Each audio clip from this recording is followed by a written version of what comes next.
Sorry, காட்டுக்குள்ள ஒரு மாயக்காடு. அங்க 2 அழகான சிறு தேவதைகள் லீலா, லூமி சிரிச்சு சிரிச்சு காத்தாடி மாதிரி பறந்துட்டு இருக்காங்க. அடேங்கப்பா, அவங்க சேட்டைக்கு பேர் போச்சு. பாட்டி கிட்ட இருந்து கிடைச்ச மந்திர புத்தகத்துல இருந்து புது புது மந்திரங்களை ட்ரை பண்றது அவங்க ஹாபி. ஒரு நாள் ஒரு அற்புதமான விதை ஒரு பழைய மரத்தடியில ஒளிர்ந்து கொண்டிருந்தது. அதை வளர்ப்போம். லீலா கத்தினாள். லூமி சரின்னு சொல்லிட்டு ஒரு மந்திரம் சொன்னாள். வளர்ந்து பெருகும், சக்தியோடு வளரும், மாய மந்திரத்தால் இயற்கை மலரும். அந்த விதை அதிர்ந்தது, ஜொலித்தது. சட்டென்று முளைவிட்டது, கொடி படர்ந்து மரங்களை சுற்றி கொண்டது.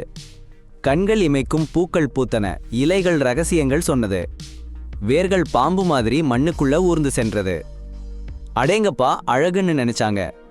ஆனா சில மணி நேரத்துல அந்த செடி காட்டுத்தீ மாதிரி பரவ ஆரம்பிச்சது. காட்டுல எல்லா இடத்தையும் போட்டு மூடிச்சிடுச்சு.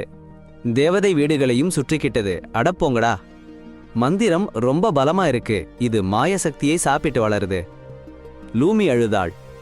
காட்டு எல்லையை அடைஞ்சா மனுஷ உலகத்துக்கு போயிடும்னு தேவதை மன்றம் எச்சரிச்சது.